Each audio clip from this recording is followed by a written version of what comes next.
Hello there. What's up? I hope that you're fine wherever you're watching me from. I'm doing fine. As you can see, I'm so happy. We have started our school break. Like here in Kenya, it is the end of the school year. But guys, you know what that means. So I want to talk to parents and especially parents in Kenya. I am a parent. So first things first, so that you understand what I'm saying. I am a parent and equally I am a teacher. On the other hand, I am a teacher. So I want to talk from a point of experience. I want to talk to you as a person who has first hand information so that you know how you're going to navigate this holiday with your children at home and especially teenagers. Especially teenagers. So my focus is on the teenagers. So, my dear parent, my dear Kenyan parent, are you aware that this is the longest school holiday in the history of Kenya? Do you know how long you're going to stay at home with your child? So, let me bring you up to speed. The kids will be home for almost 3 months. 3 months. So, don't come here and tell me about during the pandemic that you stayed with your child for almost a year. That one was because of the pandemic.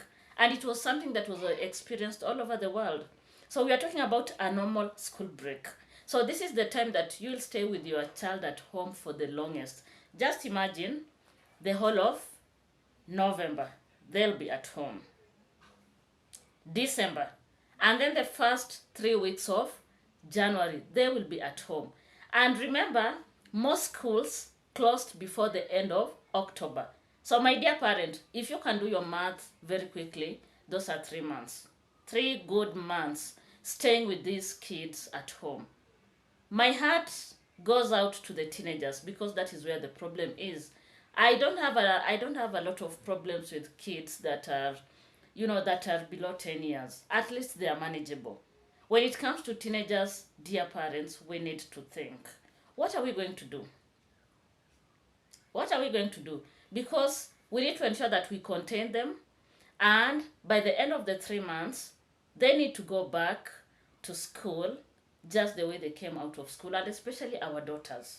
We need to ensure that they don't get pregnant. We need to ensure that both the boys and girls are not doing drugs. We need just to ensure that they are safe. So what are we going to do? I've thought of this for a long time. I had a friend of mine who has a teenager. We had a very long chat. And we were basically talking about this holiday. The holiday is long. Oh my God. I don't know what the government thought of to give like 3 months. So I want to mention two things that are very common and very rampant in Kenya now as we speak.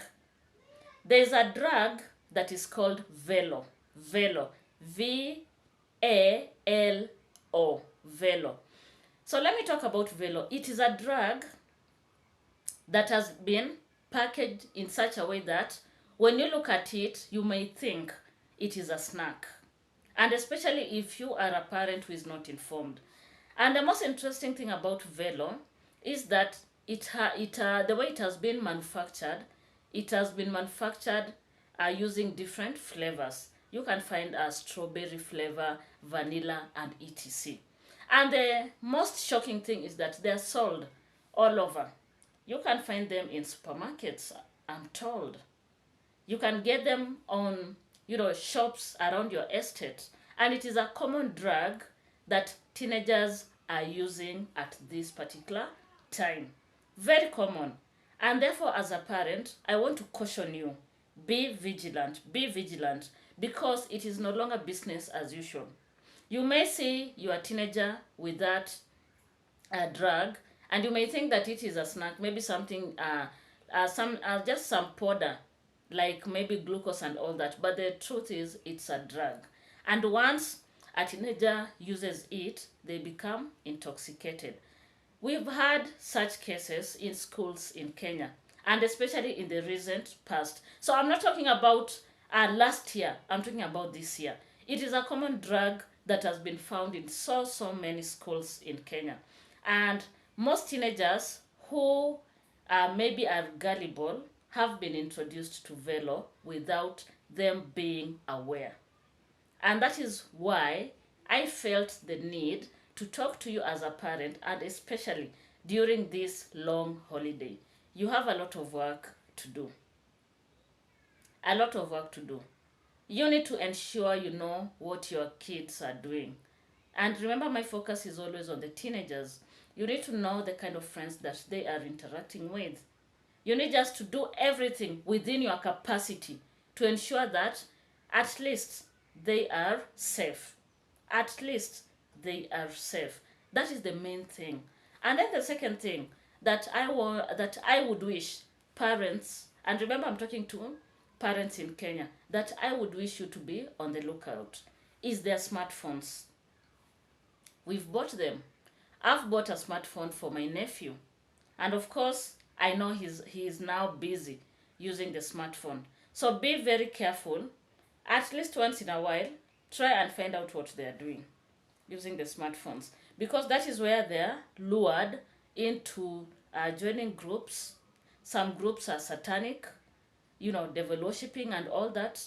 Sometimes girls are lured by older men who pose or pretend to be younger boys, and in the process your daughter can be hurt. Your daughter can be impregnated. And remember, it is not only girls. We have boys that have been sodomized because of such.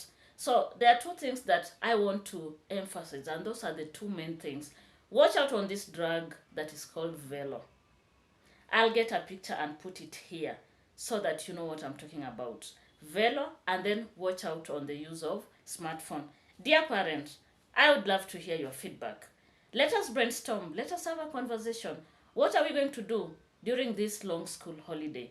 We need to put these people on check. What can we do? Please don't forget to drop your comments just down here on the comment section. Remember, your comment is very, very important because it is going to help a parent to understand how best they can do, and especially during this school holiday that is very long.